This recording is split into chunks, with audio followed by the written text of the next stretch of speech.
हमारा स्टार्ट से रहा है कि HTML और CSS में पहले हम सारे टॉपिक्स थ्योरी और प्रैक्टिकल खुद करके देख लेते हैं, देन हम बुक को फॉलो करते हैं कि भाई बुक के अंदर क्या रह गया है, देन हम उसको कवर कर लेते हैं। ठीक है, तो लास्ट टाइम हमने इस तरह किया था, जो दो चैप्टर्स हमने पढ़े थे, variables for number, variables for strings. ठीक है, तो मैं एक फाइल बना लेता हूँ index.html। ओके, टाइम लेते हैं। ठीक है, तो जब तक हम वैसे ही पढ़ लेते हैं कि भाई हमने जो लिंकिंग की थी जावास्क्रिप्ट की, मैंने आपको स्टार्ट में बताया था, या तो आप इंटरनल लिंकिंग कर लें या तो आप एक्सटर्नल लिंकिंग कर लें। जो बेस्ट तरीका है आपने क्या करना है, एक्सटर्नल लिंकिंग करनी है। ठीक है, तो हमारे पास ये हो गया। तो मैं बनाता हूँ app.js। app.js बनाने का मकसद है कि स्टैंडर्ड है। क्लियर है? अब मैं आता हूँ index.html। क्या हो गया, क्या हम खुद लिख लेते हैं। ठीक है, डॉट टाइप, कुछ लोड हो रहा है क्या, हम जावास्क्रिप्ट जब तक देख लेते हैं।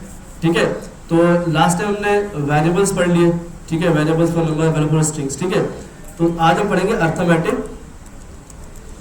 ठीक है, ऑपरेटर्स। ठीक है, अब जिसके अंदर क्या हो जाएंगे हमारे पास, क्या क्या होंगे, प्लस, माइनस, मल्टीप्लाई, डिवाइड और रिमाइंडर। ठीक है, रिमाइंडर का साइन कुछ इस तरह का होता है आपके पास, ये होता है। ठीक है, ये आपके पास चीजें मौजूद होती है। ठीक है, तो प्लस आपको पता है क्या होता है। ठीक है, माइनस भी पता है, मल्टीप्लाई पता है, डिवाइड भी पता है, तो इसके अंदर इतना टाइम नहीं लेंगे। ठीक है, फौरन हमारा कंप्लीट हो जाएगा। तो हम चेक करते हुए HTML पे आते हैं जी, जूम कर लो। अच्छा, जहां समझना आप लोग पूछ लीजिएगा। ठीक है, तो हमें पता है स्क्रिप्ट हमेशा हम कहाँ लगाते हैं, बॉडी से ऊपर लगाते हैं, जहां बॉडी का टैग क्लोज हो रहा होता है उसके बिल्कुल ऊपर लगाते हैं। क्यों? क्योंकि हमें पता है कि JavaScript top to bottom render होती है। रेंडर का मतलब क्या होता है, रन होती है। ठीक है, तो ऐसे टर्म्स में यूज करता रहूंगा, रेंडर होना, ठीक है, कॉल करना, तो इसका मतलब बताता रहूंगा आपको। ठीक है, रेंडर का मतलब क्या होता है, पूरा कोड आपका रीड हो रहा है। ठीक है, तो स्क्रिप्ट टैग अगर मैं हेड के अंदर डालता हूं तो क्या होगा कि सबसे पहले आपका स्क्रिप्ट टैग के अंदर जितना भी आपका कोड लिखा हुआ होगा पहले वो रेंडर होगा। जब वो रेंडर होगा तो आपकी जितनी HTML लिखी हुई है वो लोड नहीं होगी। जैसे ही आपकी जावास्क्रिप्ट लोड हो जाएगी, देन वो कहेगा गो अहेड देगा, देन आप क्या होगा, वो बॉडी के अंदर आएगा, फिर वो आपकी HTML रेंडर करेगा। तो बेसिकली अगर हेड के अंदर अगर आप स्क्रिप्ट टैग यूज करते हैं तो ऑप्टिमाइजेशन के ऊपर काफी फर्क पड़ता है। ठीक है, तो बेटर अप्रोच ये कि आप जहां बॉडी क्लोज हो रही हो वहां पर अपने स्क्रिप्ट टैग खोलें, स्क्रिप्ट टैग खोलें। ठीक है, जिसके अंदर आपके पास थर्ड पार्टी जितनी भी लाइब्रेरीज है उनके स्क्रिप्ट टैग्स होते हैं। जैसे हमने लास्ट एनिमेशंस पढ़े थे, एनिमेशंस के अंदर भी थर्ड पार्टी लाइब्रेरी हमने यूज की थी, तो उसका स्क्रिप्ट टैग हमने कहाँ यूज किया था, बॉडी से ऊपर यूज किया था। हमने बूटस्ट्रैप की जावास्क्रिप्ट को कॉन्फ़िगर किया था, ऐसा ही है ना, जब हम कैरोसेल यूज कर रहे थे, साइड बार यूज कर रहे थे। ठीक है, तो उस वक्त हमने क्या किया था, बॉडी के ऊपर उसको कॉन्फ़िगर किया था। तो होपफुली हमारे पास जो इंटरनल या कह लें कि यार एक्सटर्नल हमारे पास जावास्क्रिप्ट है, उसको हम क्या करेंगे, बॉडी के साथ ही कॉन्फ़िगर करेंगे। ठीक है, तो src app.js। क्लियर है? अब सबसे पहले हम देख लेते हैं कि भाई प्लस ऑपरेटर, ठीक है, किस तरह काम करता है। अब अगर मैं चाहूँ console.log 1+2, क्लियर है। अब मैं जब 1+2 लिखूंगा तो ऑब्वियसली बात है मैं कौन सा ऑपरेशन परफॉर्म कर रहा हूँ, अर्थमेटिक का प्लस ऑपरेशन परफॉर्म कर रहा हूँ। तो आपके पास 1 और 2 ये ऑपरेंड्स हैं। क्या है? ऑपरेंड्स। ठीक है, जिनके ऊपर ऑपरेशन हो रहा है। और प्लस का मतलब क्या है? ऑपरेशन। प्लस आपका ऑपरेशन है और जो 1 और 2 लिखा हुआ है आपके ऑपरेंड्स। क्लियर है? जब ये दोनों मिलते हैं तो आपकी एक्सप्रेशन बनती है। क्लियर है? तो ये मैथ का बेसिक कॉन्सेप्ट है कि भाई जब आपके ऑपरेंड्स किसी ऑपरेशन के साथ जुड़ते हैं तो आपकी एक्सप्रेशन बनती है। क्लियर है? तो यहां पर आपके पास 1+2 3 हो जाएगा सिंपल। तो हम चेक करते हैं भाई इसका आउटपुट।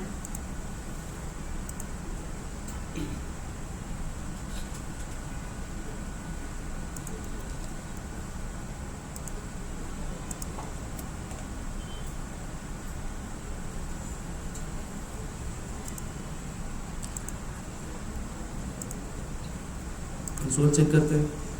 तो आपके पास आउटपुट आ चुका है, क्या आ रहा है, 3 आ रहा है। ठीक है, क्लियर। अब देखिए यहाँ मैंने क्या किया कि डायरेक्टली मैंने प्लस यूज करके कंसोल करवा दिया। अब मैं चाहता तो मैं यहाँ पर जो हमने लास्ट टाइम देखा था वेरिएबल नंबर 1 इक्वल्स टू, मैंने यहाँ लिख दिया 1, देन मैंने एक और वेरिएबल बनाया नंबर 2, देन मैंने यहाँ क्या लिख दिया 2 लिख दिया। अब मैं एक और वेरिएबल बनाया var sum equals to num1 plus num2। मैं इस तरह भी कर सकता था, कोई मसला है किसी को इसमें, क्लियर है। बेसिक हम लास्ट क्लास में इस चीज को पढ़ चुके हैं। तो सिंपल मैं क्या करूंगा, किसको सम कर लूँ, कंसोल डॉट लॉग सम कर लूंगा, सिंपल, क्लियर। तो यहाँ क्या होगा, नंबर 1 नंबर 2 और इन दोनों का मैंने सम करके एक वेरिएबल के अंदर स्टोर करवा दिया सम नाम के, देन मैंने कंसोल डॉट लॉग कर लिया, सिंपल। आपके पास क्या आंसर आ गया, 3 आ गया। कोई कंफ्यूजन, तो ये आपके पास सिंपल अर्थमेटिक ऑपरेटर का प्लस ऑपरेशन है। अब सेम इसी तरह मैं इसी को कॉपी पेस्ट कर लेता हूँ, मैंने कॉपी कर लिया, यहाँ पेस्ट कर दिया। अब देखिए वहां नंबर 1 ले लिया, नंबर 2 ले लिया, कोई फर्क नहीं पड़ता। वेरिएबल कहता है कि सेम नाम से आप वेरिएबल को बना सकते हैं, क्लियर है। तो हम यहाँ पर सेम नहीं बनाएंगे, हमने कर दिया 3 और इसको कर दिया 4, इसको मैं लेता हूँ 10 और इसको ले लेता हूँ 5, क्लियर है। अब सम की जगह में क्या कर देता हूँ, सब्ट्रैक्शन कर दूंगा, और num1 माइनस, अच्छा क्या होगा यहाँ पर आउटपुट क्या आएगा, कोई बताएगा, एक मिनट। अच्छा मुझे बताइएगा कि 24 पे आउटपुट क्या आएगा, तुक्का लगा है, क्या आउटपुट आएगा, एरर क्यों आएगा, नहीं ना, देखिए num1 और num2 तो ऊपर मौजूद है ना,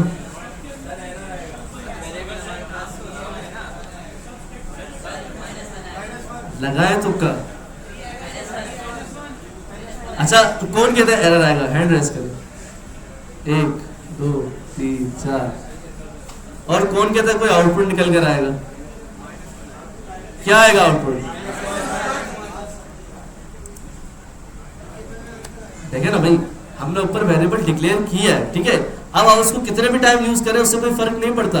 हमने सिंपल क्या किया, जो रिजल्ट बनाया ना उसके अंदर बस वेरिएबल का नाम चेंज किया, बाकी काम तो वही कर रहा है ना, तो ऊपर वेरिएबल में वैल्यू मौजूद है। आप गौर से देखें, जो कह रहा है एरर आएगा, ठीक है। नंबर 1 के अंदर क्या है, ऑलरेडी 1 है, नंबर 2 के अंदर क्या है, 2 है। तो अगर मैं सब्ट्रैक्शन के अंदर देखूं, नंबर 1 मतलब जो 1 है माइनस नंबर 2 क्या है मेरे पास 2 है, तो 1 माइनस 2 करूंगा क्या आएगा, माइनस का 1, ऐसा ही है ना, क्योंकि माइनस 2 के साथ माइनस का साइन है, तो 1 माइनस 2 तो नहीं हो सकता। तो अगर हो भी रहा है तो बड़ी वैल्यू के साथ क्या है, माइनस है, तो -1 बचेगा आपके पास, क्लियर है। अब समझ आया, यस।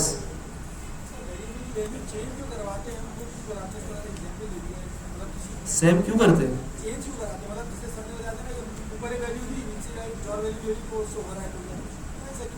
अच्छा जब कंडीशन स्टेटमेंट पढ़ेंगे ना तो उसके अंदर आपको और अच्छे समझ आएगा, ठीक है। अभी मैं करूंगा तो आपको समझ नहीं आना, तो जब हम कंडीशन स्टेटमेंट इंशाल्लाह इफ एल्स पढ़ेंगे तो वहां पर हम is log in is log out या कुछ ऐसी टर्मिनोलॉजी यूज करेंगे कि पहले ट्रू था फिर बाद में फॉल्स हो गया, ठीक है। या ये कह रहा हूँ कि अगर मेरा ट्रू हो जाए तो मेरी नंबर 1 की वैल्यू 2 से -3 हो जाए। तो ये क्या है, जब कंडीशन स्टेटमेंट पढ़ेंगे इंशाल्लाह लास्ट मंडे को इंशाल्लाह शायद इफ एल्स स्टार्ट हो जाना है हमारा, तो उस वक्त मैं आपको पढ़ा दूंगा, कोई मसला नहीं, ठीक है। आपका कॉन्सेप्ट उस वक्त क्लियर हो जाएगा इंशाल्लाह। तो अब बेसिकली मुझे क्या करना है, num3 और num4। तो अब मुझे बताया आउटपुट क्या आएगा, आउटपुट क्या आना है, num3 के अंदर 10 है और num4 के अंदर 5 है, तो 10 माइनस 5 आपके पास क्या आना है, 5 आना है, क्लियर है। जहां तक समझ आ गया सबको। अब आते हैं भाई नेक्स्ट ऑपरेशन हमारा क्या है, मल्टीप्लाई, ठीक है। तो मल्टीप्लाई में सिंपल ही है, मैंने एक वेरिएबल बनाया mul1, या एक काम करते हैं मैं लेता हूं number 5 equals to 10 var number 6 equals to 5। अब मुझे क्या करना है, var multiply equals to number 5 multiply number, मैं नंबर 6 मल्टीप्लाई नंबर 5 करूँ तो भी कोई फर्क नहीं पड़ना, क्लियर है। अगर मैं नंबर 6 को मल्टीप्लाई कर दूं नंबर 5 से, या अगर मैं नंबर 1 कर दूं तो क्या आउटपुट आएगा बताएं। मैं आपको वैल्यू बता देता हूं नंबर 1 की, मुझे बताइएगा, तो क्या नहीं लगाइएगा। देख ले भाई, आपके पास नंबर 6 मल्टीप्लाई हो रहा है नंबर 1 से, क्या आएगा? ऑब्वियसली बात है कि भाई आपके पास नंबर 6 में क्या है? 5 है, और नंबर 1 में क्या मौजूद है? 1 है, तो 5 मल्टीप्लाई 1 क्या आएगा? 5 आएगा। तो देख लेते हैं भाई, क्लियर है? आ गया 5। अब जो एक्चुअल वैल्यू हम अगर उसको मल्टीप्लाई करते हैं लाइक नंबर 5 को, तो आउटपुट क्या आएगा? क्या आएगा आउटपुट? 50 आएगा, सिंपल। क्लियर है? ये सिंपल सिंपल बेसिक्स आपके पास क्वेश्चन है, ठीक है? तो ये आपके पास हो गया। अब नेक्स्ट क्या है आपके पास? डिवाइड। ये भी सबको पता है कि अगर मैं सिंपल कि भाई वार, अब मैं वेरिएबल नहीं बना रहा, ठीक है, मैं डायरेक्टली डिवाइड कर रहा हूँ वार, क्योंकि हमारे वेरिएबल बहुत सारे मौजूद है, ठीक है? Var divided by number 3 divided by number 6, क्या आउटपुट आना है?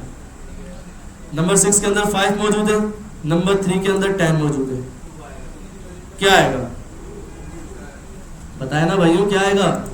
ये देखेंगे इस तरह होगा, नंबर 3 के अंदर आपके पास क्या मौजूद है? 10 मौजूद है, तो 10, और नंबर 6 के अंदर क्या मौजूद है आपके पास? 5 मौजूद है, तो आउटपुट क्या आएगा? 2 आएगा। क्लियर है?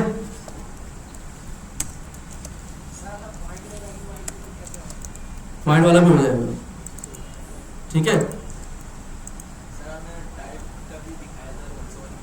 जी जी, अच्छा टाइप, अगर आप चाहते हैं कि भाई टाइप्स देखनी है आपने क्लास, अब मैं चाह रहा हूँ, हमें पता है नंबर है तो नंबर ही टाइप आनी है, फिर भी हम चेक कर लेते हैं। लास्ट क्लास में हमने एक चीज़ पढ़ी थी कि अब इसके अंदर डिवाइड के अंदर जो वैल्यू आ रही है, हमें तो पता है जो वैल्यू आ रही है 2 आ रही है। अब मुझे क्या पता है कि भाई जावास्क्रिप्ट इसको स्ट्रिंग भी कंसीडर कर ले, नंबर भी कर ले, क्लियर है? तो मुझे अगर इसको फाइंड आउट करना है कि भाई ये टाइप इसकी क्या है, तो हम सिंपल क्या करते हैं? टाइप ऑफ यूज करते हैं। क्या यूज करते हैं? Type of. हमारे पास जावास्क्रिप्ट का एक बिल्ट इन फंक्शन है, बिल्ट इन फंक्शन मैंने आपको बताया था जो जावास्क्रिप्ट के अपने, ठीक है? तो टाइप ऑफ, देन मैंने राउंड ब्रैकेट्स जो कि बताता है कि ये एक फंक्शन है, ठीक है? अब इस फंक्शन के अंदर मैं वैल्यू पास करूंगा, जावास्क्रिप्ट इसको आर्ग्यूमेंट कहता है। तो आर्ग्यूमेंट आप अपने दिमाग से निकाल दें, जब हम फंक्शंस पढ़ेंगे तो पैरामीटर और आर्ग्यूमेंट्स को डीपली पढ़ेंगे। अभी बस ये समझें, टाइप ऑफ के अंदर एक वैल्यू जाती है, जो वो वैल्यू होगी जो बताएगी कि भाई जो टाइप ऑफ के अंदर आपने जो वैल्यू इंसर्ट की है इसका टाइप क्या है। तो मैं अगर डिव लिखता हूं तो हमें पता है कि डिव के अंदर क्या आउटपुट आ रहा था? 2 आ रहा था, और हमें पता है 2 क्या है, ठीक है? तो चेक कर लेते हैं, क्या आ गया आपके पास? नंबर आ गया। अब मैं एक काम करता हूं कि इसके अंदर डायरेक्टली मैं लिख देता हूं ट्रू, तो मेरे पास इसका टाइप ऑफ क्या आएगा? क्या आएगा? बुलियन आएगा। क्लियर है? समझ आ गया? ओके, तो आगे चलते हैं। मैं डिवाइड लिख देता हूँ ताकि आप लोगों को कंफ्यूजन हो। ओके, तो सबसे आसान रिमाइंडर ये, क्लियर है? तो किस तरह होगा भाई आपके पास? मैं कह रहा हूं कि भाई कंसोल डॉट लॉग 10 रिमाइंडर 2, मतलब 10 को ये डिवाइड नहीं होगा, अपने दिमाग में रखिएगा, डिवाइड नहीं है, ये आपका रिमाइंडर का काम करेगा। डिवाइड के बाद जो आपके पास वैल्यू मौजूद होगी, आप जैसे मैं 10 को डिवाइड कर रहा हूँ 2 से, तो क्या आएगा? 2 5 10, बिल्कुल कंप्लीटली डिवाइड हो गया, क्या बचा? 0 बचा। तो ये जो ऑपरेटर है वो काम करेगा जो आपके पास बच रहा हो। क्लियर है? तो चेक करते हैं भाई क्या बच रहा है आपके पास, क्या बचा? 0 बचा। क्लियर है? अब याद रखिएगा, कभी भी अगर कंसोल डॉट लॉग, ये होता है आपके पास न्यूमरेटर, ठीक है, और ये आपके पास होता है डिनोमिनेटर। क्लियर है? जो पहला आपके पास नंबर होता है ये आपका न्यूमरेटर होता है, और ये आपका डिनोमिनेटर होता है। तो कभी भी आपके पास 2 10 से डिवाइड नहीं हो सकता। तो इसके अकॉर्डिंग जो 2 जो इस तरफ वैल्यू होगी छोटी होगी वही आएगी आपके पास। क्लियर है? जब कभी पहली वैल्यू छोटी हो और दूसरी वैल्यू बड़ी हो रिमाइंडर के अंदर, तो जो पहली वैल्यू होगी वही उसका आउटपुट होगा। क्लियर है? समझ आ गया सबको? क्लियर है? ओके, तो इसको हम वेरिएबल्स के अंदर डाल के देखते हैं कि भाई किस तरह होता है।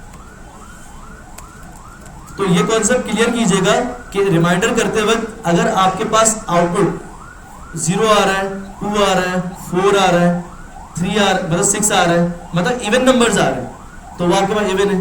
अगर 1 आ रहा है, 3 आ रहा है, 9 आ रहा है, 7 आ रहा है, तो सारे क्या आपके पास? ऑड नंबर है। क्लियर है? तो अब एक काम करते हैं, हमारे पास इन नंबर से ही खेलते हैं जो हमने ऊपर डिफाइन किए, ठीक है? मैं कहता हूं भाई remainder remainder remainder equals to number 1 number 6, तो क्या आएगा? नंबर 1 में हमारे पास क्या है? 1 है। क्या बात है, किसने बताया 1 है? यहाँ से आवाज आई थी, चीते बनते बैठे हमारी क्लास में। तो नंबर 1 में क्या है? 1 है। और नंबर 6 में क्या है? 5 है। तो हमें पता है कि 1 क्या है? छोटा है। चेक करते हैं भाई, रिमाइंडर में कंसोल करते हैं, console dot log remainder. Clear है? आ गया 1? किसी को कंफ्यूजन है इसके अंदर? क्लियर है? तो एक और इसकी एग्जाम्पल करते हैं, फिर बुक को देखते हैं कि भाई बुक के अंदर क्या क्या मौजूद है इसमें। ठीक है, तो मैं लिखता हूँ वार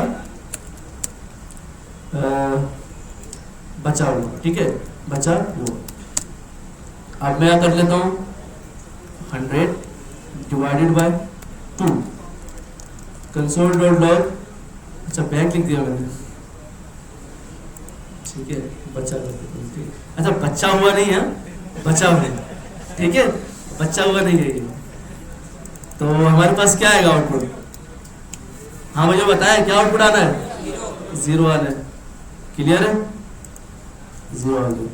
तो होपफुली ये आपको क्लियर हो गया होगा कि भाई ऑपरेटर्स क्या है। ठीक है, जावास्क्रिप्ट के अंदर ये ऑपरेटर्स होते हैं। ठीक है, प्लस माइनस मल्टीप्लाई डिवाइड और रिमाइंडर। तो बुक में चेक कर लेते हैं कि भाई हमारे पास कुछ अगर और रह गया तो हम उसको कवर कर लेते हैं, देन हम नेक्स्ट चैप्टर में आते हैं।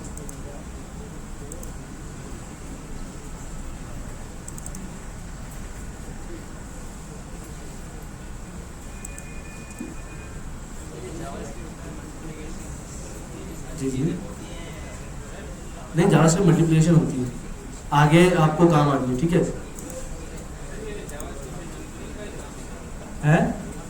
नहीं नहीं, स्ट्रिंग का भी होता है। जब स्ट्रिंग के चैप्टर्स पे आएंगे तो स्ट्रिंग को भी हम डीप पढ़ेंगे। ठीक है, फिलहाल ऑपरेशंस आप स्ट्रिंग के ऊपर भी कर सकते हैं, मगर स्ट्रिंग को अभी नहीं पढ़ा रहा। फिलहाल आप जितने अर्थमेटिक ऑपरेशंस हैं वो आप नंबर के ऊपर इसीलिए कर रहे हैं क्योंकि हमने बचपन से मैथ पढ़ी है कि भाई हमारे पास क्या होता है कि जो ऑपरेशंस होते हैं, अर्थमेटिक ऑपरेशंस होते हैं, वो नंबर के ऊपर ही अप्लाई किए जाते हैं।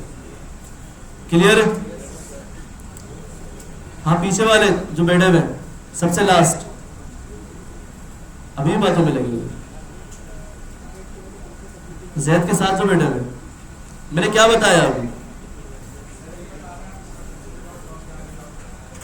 जोर से आवाज नहीं आ रही। अच्छा, मैंने क्या बताया कि यार कि हमारे पास क्या जावास्क्रिप्ट में हम स्ट्रिंग के साथ कैलकुलेशन कर सकते हैं? कर सकते हैं जी? अच्छा, आप बताएं बराबर वाले, उस तरफ वाले जो ग्लासेस वाले जैद के बराबर। जी, आपसे पूछ रहा हूँ, कर सकते हैं जावास्क्रिप्ट में अंदर कैलकुलेशन? अगर मैं लिखूं कि स्ट्रिंग में 5 डिवाइडेड बाय स्ट्रिंग में 6, तो क्या आउटपुट आएगा? कर सकते हैं, हो सकता है। ठीक है, तो स्ट्रिंग के अंदर भी कैलकुलेशन हो सकता है। जब मैं बोल रहा होता हूँ सुन लिया करें, अपनी जो बातें ना बाद में ग्रुप बना ले, उसके अंदर चैटिंग कर लिया करें फुल मस्त हो गए। ठीक है, तो क्लास के दौरान आप ना लैपटॉप यूज करें ना मोबाइल यूज करें। एक्सक्यूज मी, मोबाइल क्यों यूज कर रहे हैं? मुझे लाइट नजर आ रही है, मोबाइल क्यों यूज कर रहे हैं? जी जी, रिकॉर्ड कर रहे हैं, लिख रहे हैं। ठीक है, ओके, अच्छी बात है, नोट कर लें। ठीक है जी, सॉरी यार, जोर से बोल, मेरे कान में 100 मॉडुलस 2 जो होता है उसका आंसर किस चीज के बराबर आता है? जो 100 डिवाइड बाय 2 जो किया है उसका दोबारा बता दें। देखिए, 100 डिवाइडेड बाय 2 यहाँ पर बेसिकली डिवाइड होने के बाद जो बच रहा है वो आ रहा है। तो आपको पता है 2 को अगर मैं 100 से डिवाइड करूँ कंप्लीटली डिवाइड हो जाएगा। क्या आएगा? 2 टाइम्स 100 आ गया तो मतलब कंप्लीटली डिवाइड हो गया, तो कुछ भी नहीं बचा। मैं आपको इस तरह बता देता हूँ ताकि आपकी कंफ्यूजन और दूर हो जाए। ठीक है भाई, आपने बचपन में पढ़ा होगा। ठीक है, ये पेंसिल यूज कर ली, ये आपके पास डिवाइड आ गया। ठीक है, अब यहाँ पर 100 आ गया, बहुत खराब राइटिंग है, सही है, और यहाँ 2 आ गया। अब अगर मैं 2 को 100 से डिवाइड करूँ तो क्या आएगा? 2 टाइम्स 100 है क्या था? 50 हो जाएगा सर, 50 एक डेटा है। अच्छा सॉरी, ठीक है। तो यहाँ पर क्या हो गया, कुछ भी नहीं बचा। तो ये जो नहीं बच रहा ना, ये आपके पास रिमाइंडर है, मतलब 0 बच रहा है। क्लियर है? तो ये आपके पास जो कुछ भी नहीं बच रहा, ये आपके पास रिमाइंडर है। थोड़ी मेरी ड्राइंग खराब है, ठीक है? क्लियर है? तो ये आपके पास रिमाइंडर होता है। तो बुक खोल लेते हैं जल्दी जल्दी।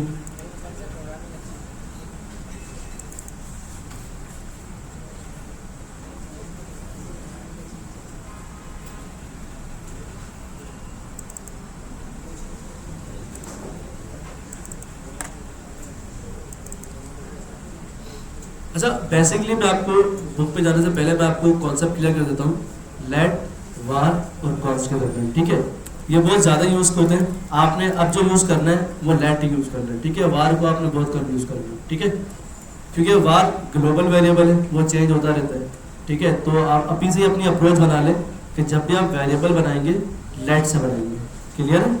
तो क्या फ़र्क होता है लेट में, वार में और आपके पास कॉन्स्ट में, ठीक है?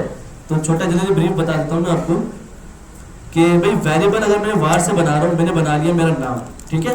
और इसके अंदर मैंने डाल दिया सादिक। क्लियर?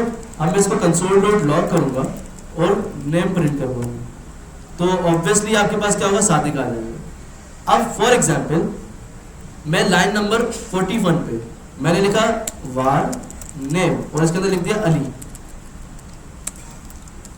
और यहाँ मैंने कंसोल डॉट लॉग करवा दिया नेम।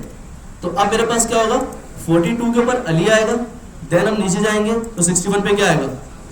मगर एक चीज आपने यहाँ नोट की कि वार जो नेम है ये भी सेम है और ये भी सेम है, तो क्यों अलाउ कर रहा है भाई? जब मैंने एक मतलब कि भाई मेरी जो मेमोरी है, मेरी क्लास के अंदर जगह फिक्स हो गई, मैं यहाँ बैठ रहा हूँ, तो कोई और बंदा आके क्यों बैठ रहा है उसी जगह पे? क्लियर है? तो वार क्या करता है, आपके पास एक वेरिएबल को आप मल्टीपल टाइम्स बना सकते हैं, डिक्लेयर कर सकते हैं। समझ आ रहा है? डिक्लेयर, डिक्लेयर का मतलब बना सकते हैं। क्लियर है? उसके अंदर वैल्यू अपडेट तो आप कर ही सकते हैं। क्लियर है? तो वेरिएबल के अंदर नोट कीजिएगा, जो वेरिएबल वार कीवर्ड से बनता है, ठीक है, वो अपडेट भी हो सकता है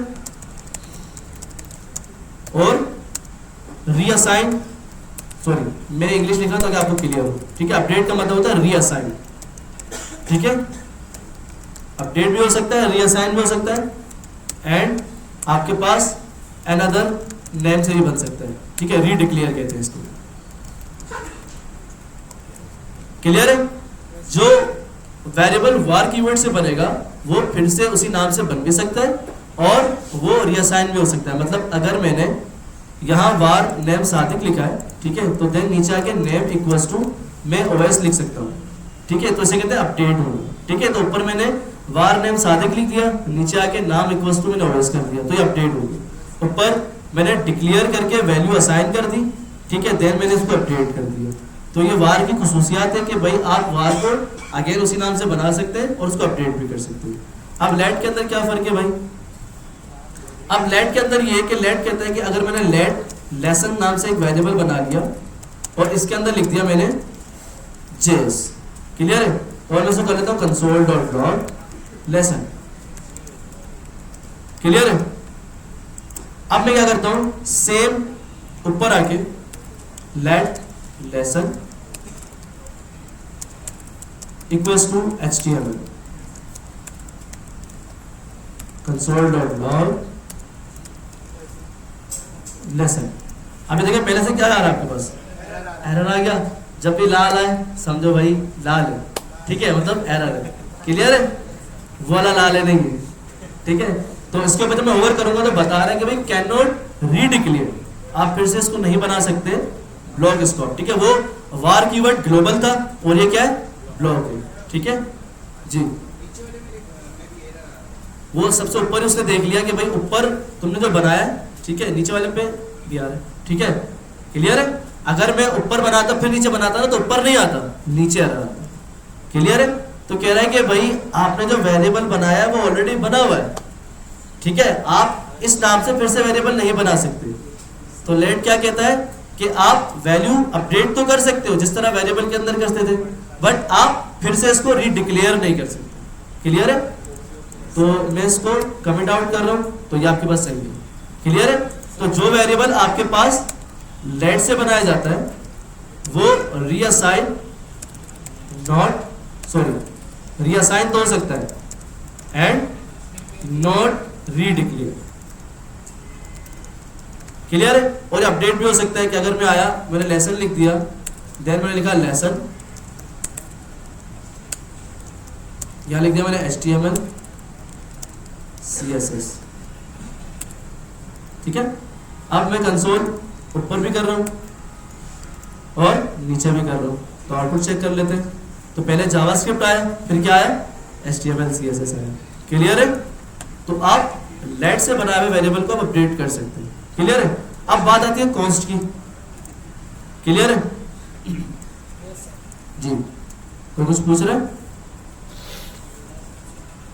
अब आपके पास, आप देखिए कांस्टेंट, कॉन्स्ट, क्वेश्चन है शायद। जी बोले। कोई मसला नहीं, देखिए मैंने ऊपर नहीं लगाया तो कोई मसला नहीं, चल जाएगा जी। लगाना चाहिए। प्रोफेशनल आपने जब अपना कोड लिखना है तो हर एक स्क्रिप्ट के बाद, हर एक लाइन ऑफ कोड के बाद आपने सेमीकोलन लाजमी लगाना है। उससे पता चलता है कि भाई यहाँ पर ये कंप्लीट हो गया, अब नेक्स्ट लाइन में लिख रहा हूँ। क्लियर है? ठीक है। और आप कह लेंगे CSS के अंदर आपके ऊपर फर्ज है जी, कुछ पूछ रहे?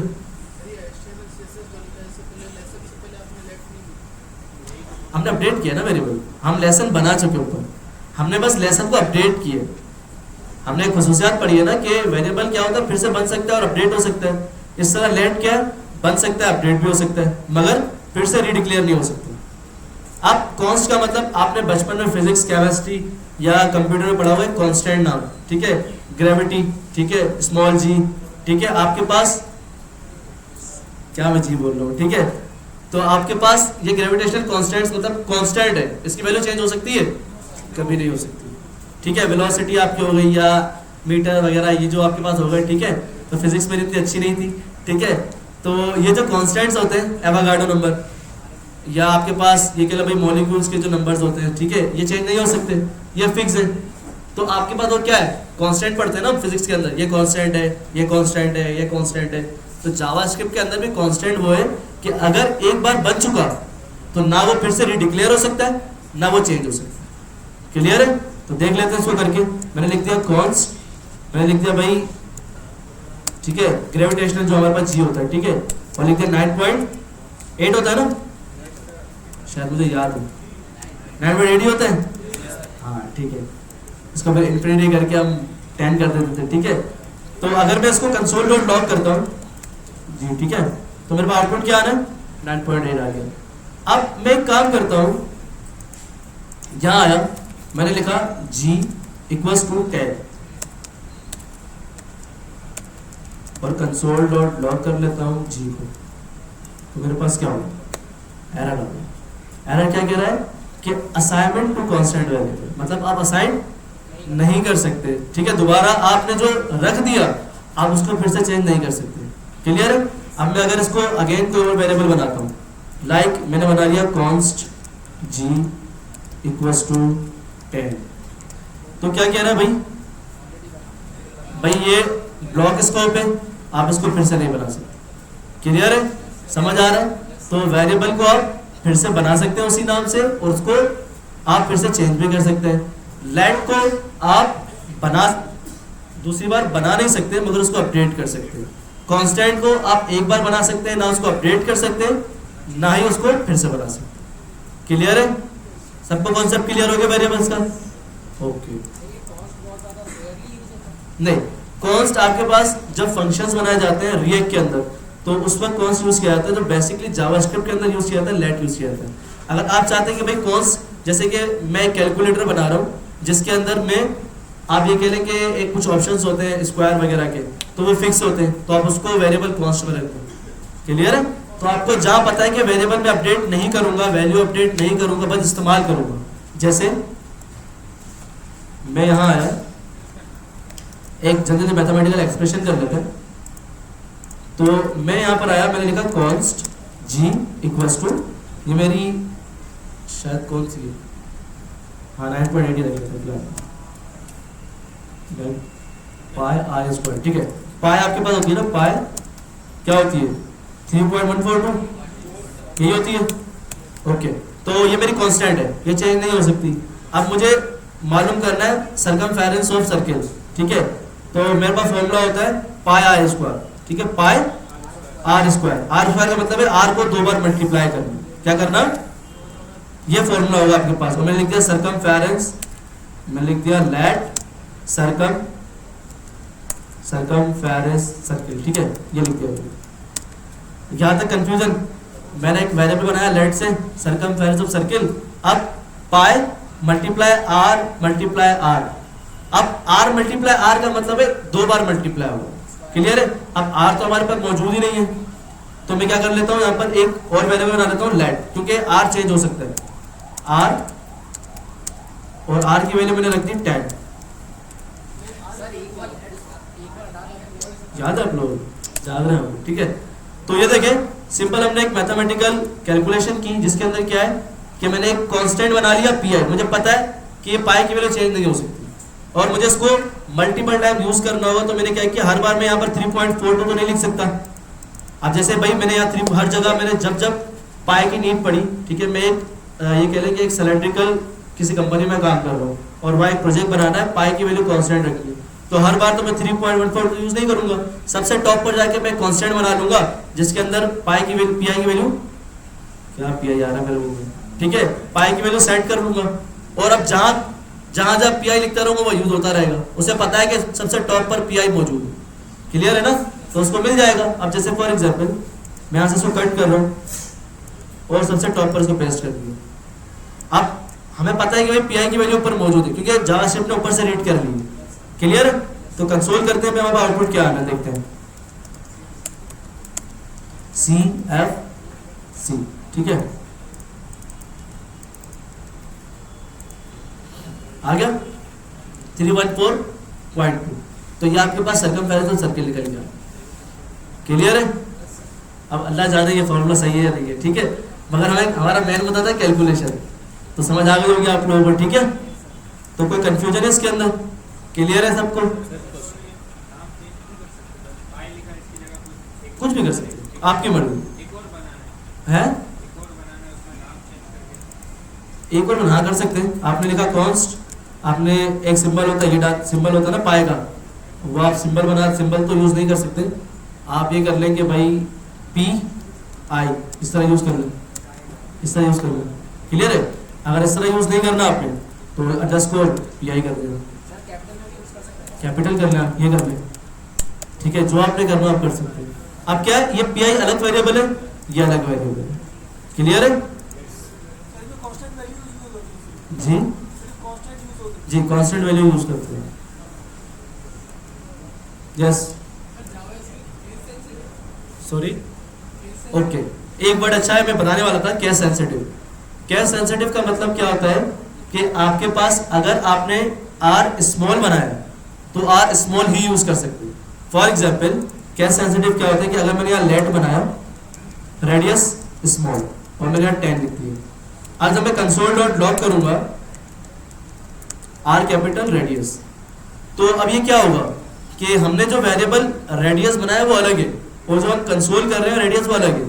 तो ये क्या है, केस सेंसिटिव है। केस सेंसिटिव का मतलब यही होता है कि आपने एक नाम से वेरिएबल बनाया मगर दूसरे नाम से उसको एक्सेस कर। क्लियर है। मेमोरी के अंदर रेडियस जा चुका है जो कि स्मॉल आर से बना हुआ है, और आप उसको कैपिटल आर से एक्सेस करें जो कि मेमोरी के अंदर मौजूद ही नहीं है। क्लियर है ना। तो वो क्या करेगा भाई, यहाँ पर कौन सा एरर आना चाहिए, हमने पढ़ा था यहाँ पर कोई एरर आएगा, कौन सा एरर आएगा, आवाज नहीं आ रही वहां से, कौन सा आएगा, अच्छा कितने कहते हैं अनडिफाइन आएगा, हाथ खड़ा करें, और कितने कहते हैं नॉट डिफाइन आएगा। अरे खुदा के बंदो यार, ऑब्वियसली बात है रेडियस बना हुआ है कैपिटल,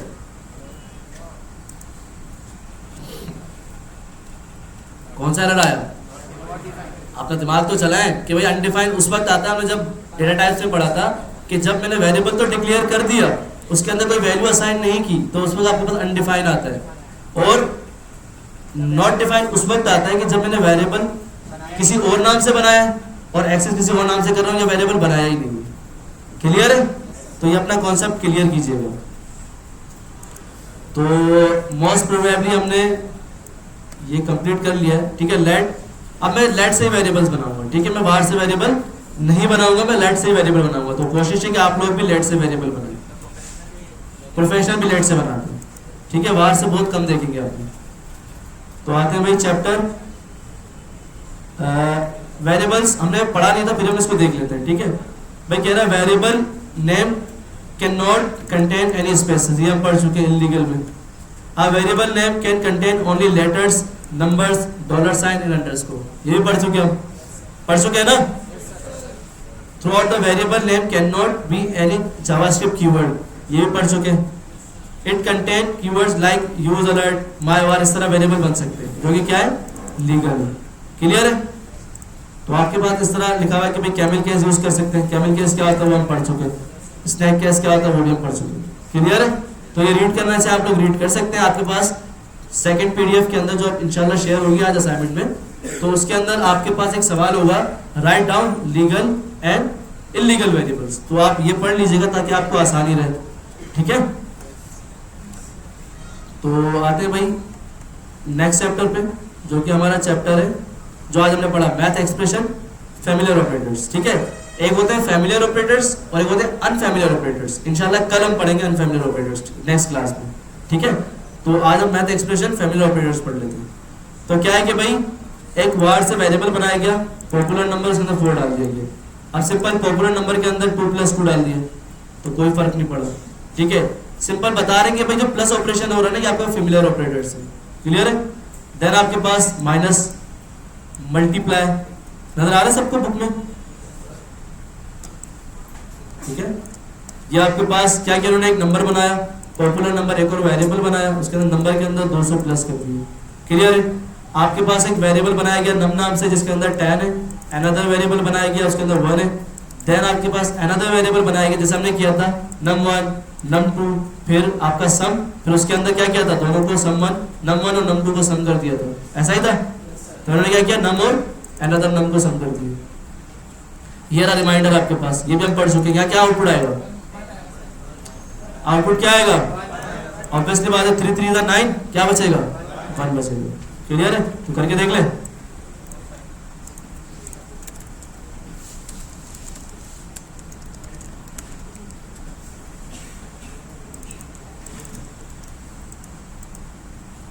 क्लियर है, 1 आ गया।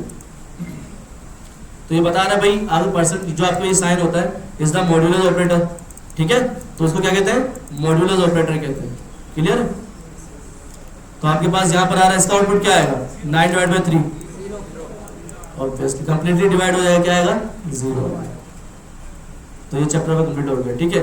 अब साथ साथ एक छोटी चीज पढ़ा देता हूँ मैं, ठीक है, क्योंकि इसके बाद फैमिलियर ऑपरेटर अनफैमिलियर ऑपरेटर है वो थोड़ा बड़ा तो नहीं है, 2 मिनट का काम है, प्लस प्लस माइनस माइनस, मगर मैं चाह रहा हूँ उसको डीप थोड़ा पढ़ाऊँ, ठीक है। उसके एक्सप्रेशंस करवा के जो कि असाइनमेंट्स में तो आपको अच्छे से समझा दूंगी। तो हम पढ़ लेते हैं प्रॉम्प्ट। क्या पढ़ लेते हैं। अब प्रॉम्प्ट का मतलब क्या है, इनपुट। क्या होता है, यूजर से इनपुट लेना, कि भाई यूजर वहां पर टाइप करे कोई भी नंबर, कोई भी स्ट्रिंग या कुछ भी करे। सबको याद है ना स्ट्रिंग, नंबर वगैरह। तो प्रॉम्प्ट किस तरह काम करता है, मैंने लिखा लेट, मैंने लिखा नेम, मैंने क्या लिखा, नेम। इसका सेंटेंस देखिएगा, ये तो मैंने सिंपल वेरिएबल डिक्लेयर कर दिया। अब उसके बाद आपके पास आता है कीवर्ड प्रॉम्प्ट। क्या आता है, प्रॉम्प्ट। ये कीवर्ड, जिस तरह अलर्ट आपके पास कीवर्ड था, इस तरह प्रॉम्प्ट आपके पास कीवर्ड होता है। अब इस प्रॉम्प्ट के अंदर आप कुछ भी लिख सकते हैं, जैसे फॉर एग्जाम्पल मैंने इस तरह ही छोड़ दिया उसको प्रॉम्प्ट। हाँ, आपका प्री बिल्ट फंक्शन है जावास्क्रिप्ट। क्लियर है जी। कोई कुछ कह रहा है, नेम ऑलरेडी डिफाइंड। ये देखें एरर आ गया कि भाई नेम ऑलरेडी डिफाइंड है, तो हम क्या कर लेते हैं भाई, यूजर नेम कर लेते हैं, यूजर नेम। सेव करते हैं। जैसे ही मैंने सेव किया तो देखिए हमने तो वेरिएबल के अंदर स्टोर किया, ना हमने कंसोल किया ना कुछ किया। तो ये प्रॉम्प्ट की खासियत है कि वो डायरेक्टली रेंडर हो जाता है, खुद ब खुद चलना स्टार्ट हो जाता है। तो ये देखिए आपके पास एक इनपुट आ गया, नजर आ रहा है सबको। तो ये इनपुट आ रहा है, कह रहा है कि इसके अंदर इनपुट करो, मैंने लिख दिया सादिक। अब कुछ भी नहीं आया, क्यों, क्योंकि मैंने इनपुट तो कर दिया मगर उसको वेरिएबल में सेव भी करवा दिया। अब जब मैं उस वेरिएबल को कंसोल करूंगा या डॉक्यूमेंट डॉट राइट करूंगा तो मेरे सामने नजर आएगा। ऐसा ही है, तो देखिए किस तरह होगा। मैं यहां पर आता हूं, मैंने लिखा console dot log user name. अब मैंने वेरिएबल के अंदर जो प्रॉम्प्ट से वैल्यू आएगी मैंने इसको यूजर नेम नामी एक वेरिएबल में स्टोर करवा दिया। अब मैं इसको चाहूँ कंसोल करवाऊँ, अब मैं चाहूँ डॉक्यूमेंट डॉट राइट करवाऊँ, ठीक है, यूजर नेम, या मैं अलर्ट में शो करवा दूँ अलर्ट यूजर नेम, ठीक है। मैंने लिख दिया भाई SMIT, ठीक है, ओके किया तो SMIT यहाँ पर भी आ गया, ठीक है। तो आपके पास डॉक्यूमेंट डॉट राइट में क्यों नहीं आया SMIT, ओके, एक बार में एक आता है, ठीक है, ये अलर्ट आ गया और वो डॉक्यूमेंट डॉट राइट आ गया। क्लियर है, समझ आ गया सबको। तो इस तरह यूजर से भी आप ले सकते हैं। अब फॉर एग्जांपल अगर एक चीज आपने नोट की हो तो ये खाली खाली आ रहा है, अब यूजर को कैसे पता है इसके अंदर क्या डालो, नंबर डालो, स्ट्रिंग डालो, क्या डालो, कुछ पता ही नहीं। क्लियर है, तो यूजर को अगर मैसेज देना है आपने तो आपने क्या करना है, सिंपल ये जो आपके पास पैरेंथेसिस है इसके अंदर आप लिख दें एंटर योर एज और कॉलम लगा, या कुछ भी लगा सकते हैं, स्ट्रिंग या कुछ भी लिख सकते हैं आप, ठीक है। तो मैंने लिख दिया एंटर योर एज, तो आ गया भाई, मैंने ये आ गया एंटर योर एज। तो हम यूजर से प्रॉम्प्ट भी ले रहे हैं और उसको बता भी रहे हैं कि भाई यहाँ पर अपनी एज को इनपुट करो। मैंने यहाँ डाल दिया 25, तो 35 कंसोल में भी आ गया और यहाँ पर भी। क्लियर है, अब जी क्या कर सकते हैं, नहीं वहां नहीं दे सकते, आप इसको ऊपर ही दे सकते हैं इसको, ठीक है। अब फॉर एग्जाम्पल आप यूजर ने ये लिख दिया एंटर योर एज और यूजर एज को इनपुट नहीं करता तो क्या आएगा। अब फॉर एग्जाम्पल यूजर ने कुछ भी नहीं लिखा और इसे खाली छोड़ दिया, तो देखिए यहाँ पर भी एम्प्टी आया, डॉक्यूमेंट डॉट राइट में भी एम्प्टी आया और अलर्ट में भी एम्प्टी आया। ऐसा ही है, मैं चाहता हूं कि ऐसा ना हो, अगर यूजर कुछ लिखे भी ना तो बाय डिफॉल्ट कोई ना कोई वैल्यू नजर आनी चाहिए। तो आपने सिंपल क्या करना है, जो आपकी पहली वैल्यू है, आपकी जो पहली वैल्यू उसके बाद आपने लगाना है कॉमा। क्या लगाना है कि अगर यूजर कोई एज नहीं डालता फॉर एग्जाम्पल तो ये नंबर दिखा दो, क्या दिखा दो, 18 दिखा दो। या अगर यूजर कुछ नहीं डालता तो यहाँ आप देखो यार भाई कुछ डाल दो, सही है, आप इस तरह लिखवा दो उसमें। क्लियर है, चेक करते हैं भाई, रिफ्रेश करते हैं, कैंसिल करते हैं इसको, ओके। तो मैंने कुछ भी नहीं लिखा, मैंने कुछ भी नहीं लिखा और डायरेक्ट एंटर कर दिया, तो उसने बाय डिफॉल्ट वैल्यू डाल दी, यार भाई कुछ डाल दो। क्लियर है, समझ आ गया। ये सिंपल प्रॉम्प्ट है आपके पास कि भाई यूजर से आप किस तरह प्रॉम्प्ट ले सकते हैं। आप कैलकुलेशन भी कर सकते हैं, अगर आप देखें हम यहाँ पर एक छोटा सा कैलकुलेटर बना सकते हैं, तो हम जल्दी बना लेते हैं फिर क्लास को मुकम्मल करते हैं। तो सबसे पहले आते हैं भाई, दो नंबर ले लेते हैं।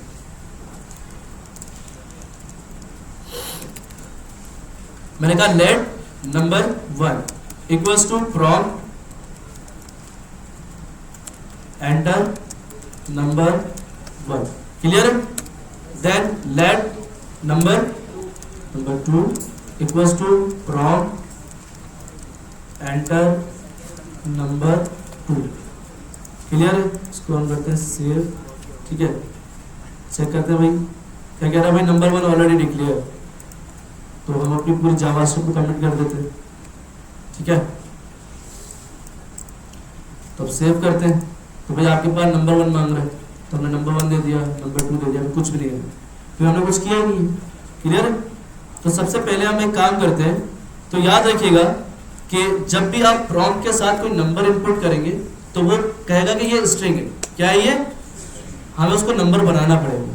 तो क्या होगा देख लेते हैं। सबसे पहले मैंने कहा लेट सम करो किसको, नंबर 1 को, और नंबर 1 प्लस नंबर।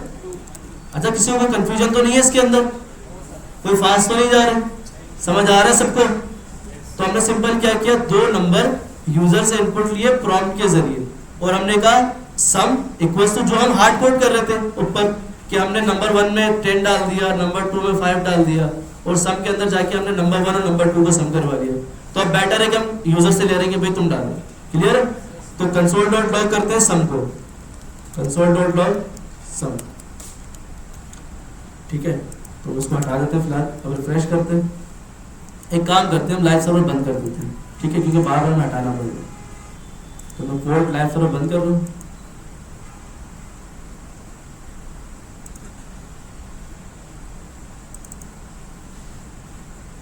कौन सी क्लास है? स्टूडेंट 8,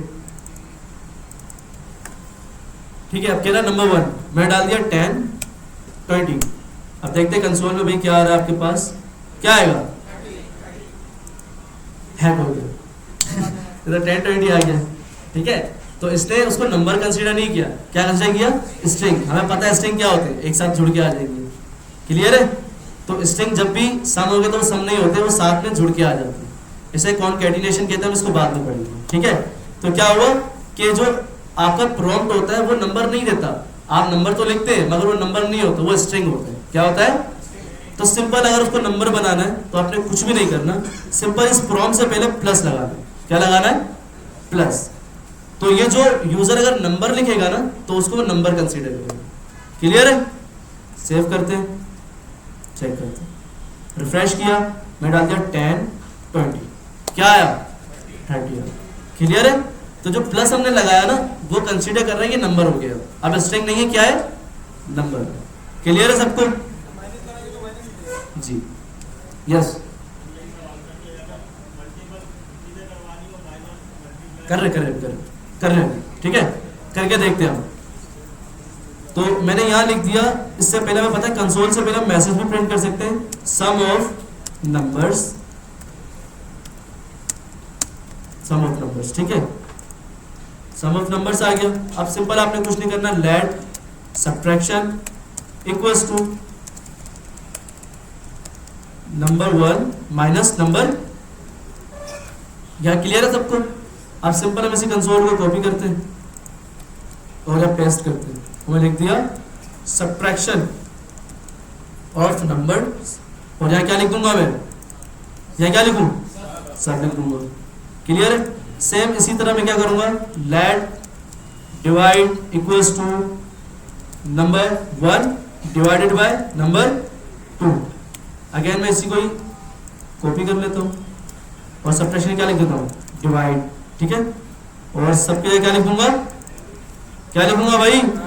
समझ आ रहा है सबको मैं क्या कर रहा हूँ? ऊपर से तो नहीं जा रहा? हाँ भाई, ऊपर से तो नहीं जा रहा? जा रहे? नहीं जा रहा? आवाज नहीं आ रही, इसका मतलब क्या समझो मैं? आ रहे? नहीं आ रहा? आ रहे? चलो चाहते रहिएगा, ठीक है। तो यहाँ पर मैं लिख देता हूँ रिमाइंडर, ठीक है, रिमाइंडर, ठीक है। और मैं यहाँ पर लिख देता हूँ रिमाइंडर, ठीक है, और रिमाइंडर ऑफ नंबर्स, और मैं यहाँ लिख देता हूँ रिमाइंडर, क्लियर है। अब मैं सिंपल 2 नंबर डालूंगा, सारे आउटपुट मेरे पास आ जाएंगे। चेक करते हैं भाई, रिफ्रेश करते हैं भाई। पहला नंबर मैंने डाल दिया 30, दूसरा नंबर डाल दिया 10, तो sum of numbers 40, subtractions of number 20, divisions of number 3, और रिमाइंडर क्या आया? क्लियर है, सबको समझ आ गया? आसान था, बिल्कुल बच्चों वाला था। तो ये आपका टास्क है, आपने कैलकुलेटर बनाना सेम।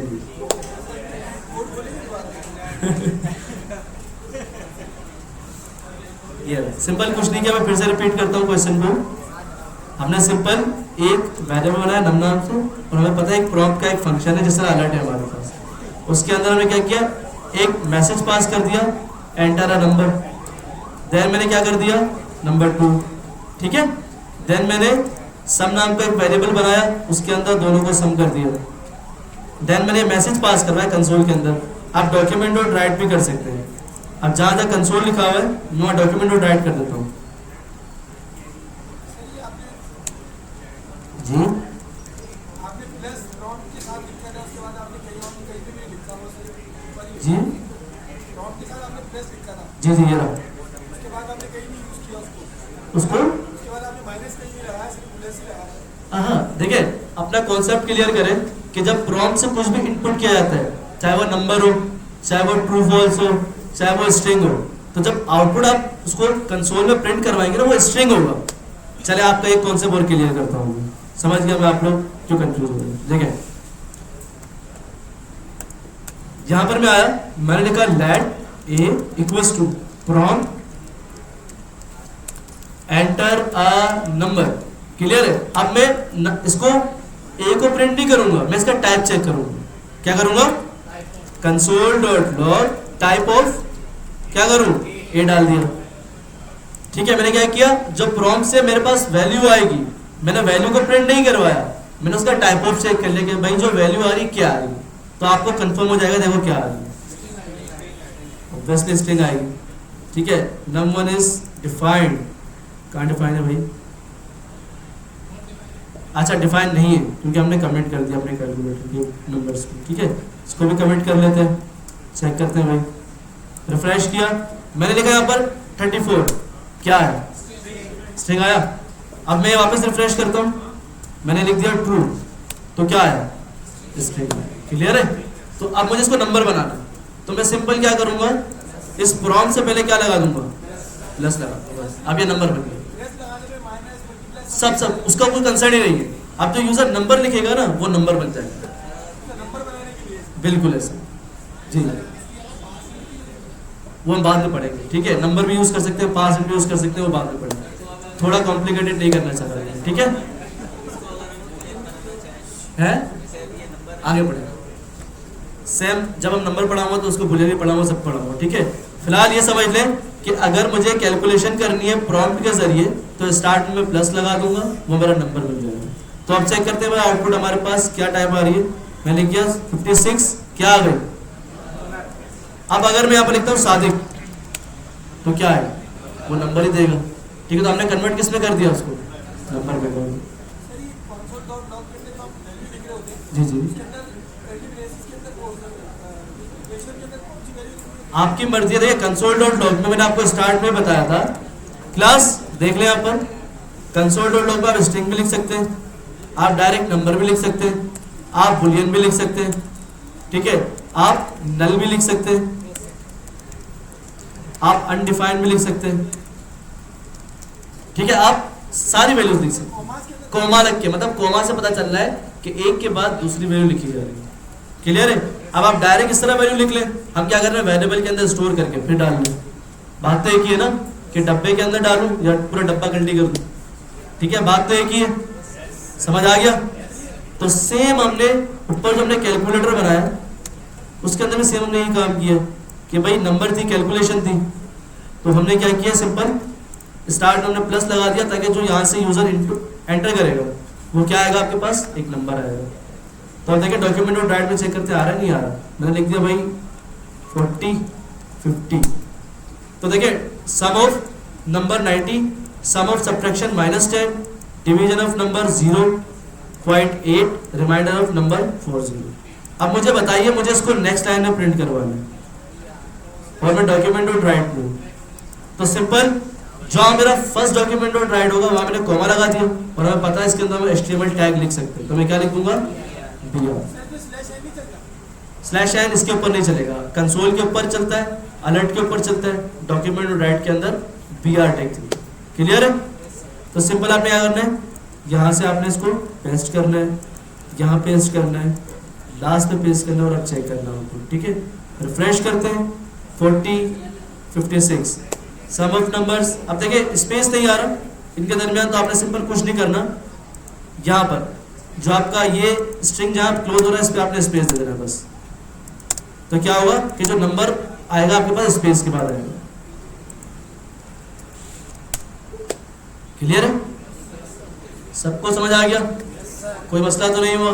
अब एक और चीज देखें, यहाँ लिखा है sum of numbers, sum of numbers, subtractions of numbers. मैं चाह रहा हूँ जो यूजर ने नंबर डाला है वो यहाँ पर दिखना चाहिए। Sum of this, sum of this. किस तरह दिखेगा भाई?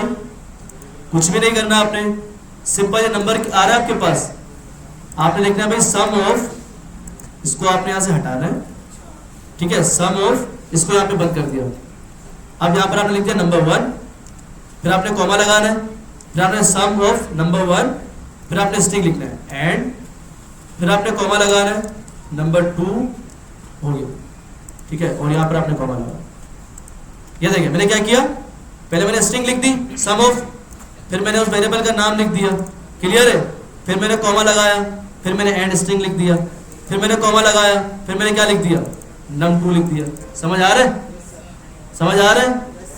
ठीक है, थोड़ा थोड़ा आ रहा होगा, फिर से आप वीडियो देखेंगे और क्लियर हो जाएगा। ठीक है, तो आपके पास सम ऑफ ये एक वैल्यू हो गई, फिर ये दूसरी वैल्यू हो गई, फिर ये तीसरी वैल्यू हो गई, ये चौथी वैल्यू, ये पांचवी और ये छठी। तो डॉक्यूमेंट और राइट के अंदर भी हम मल्टीपल वैल्यूज लिख सकते हैं। ठीक है, तो चेक करते हैं कि भाई क्या आउटपुट आ रहा है। तो देखिए सम ऑफ 45 एंड 75 और क्या आ रहा है 120। स्पेस नहीं आ रहा, तो हम स्पेस जनरेट कर लेते हैं। ऑफ के बाद स्पेस दे दिया, एंड से पहले स्पेस दे दिया और एंड के बाद स्पेस दे दिया। क्लियर है? अब चेक करते हैं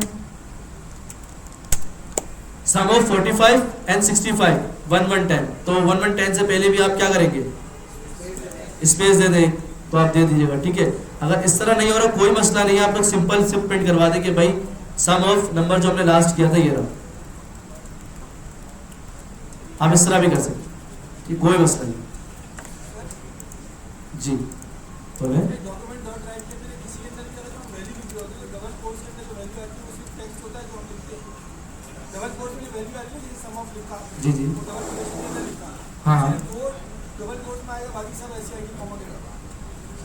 जरूरी नहीं है कि अगर आपने यहाँ सेंटेंस को कंप्लीट करना है तो इस नंबर्स को यहाँ पर कंप्लीट कर दिया। आप चाह रहे हैं कि पहले मैं एक सम दिखाऊं उसके बाद नंबर दिखाऊं, तो आप नंबर डाल दें इसके बाद, इस तरह करना, इस तरह भी कर सकते हैं। ठीक है, तो आपके सम ऑफ यहाँ पर सम आए, फिर यहाँ नंबर्स आ जाए।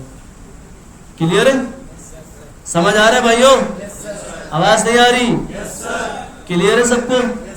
तो प्रॉम्प्ट और हमने वेरिएबल्स पढ़े और मैथमेटिकल एक्सप्रेशंस पढ़े। ठीक है, तो जुम्मे वाले दिन आपका छोटा सा टेस्ट है, 50 MCQs होंगे।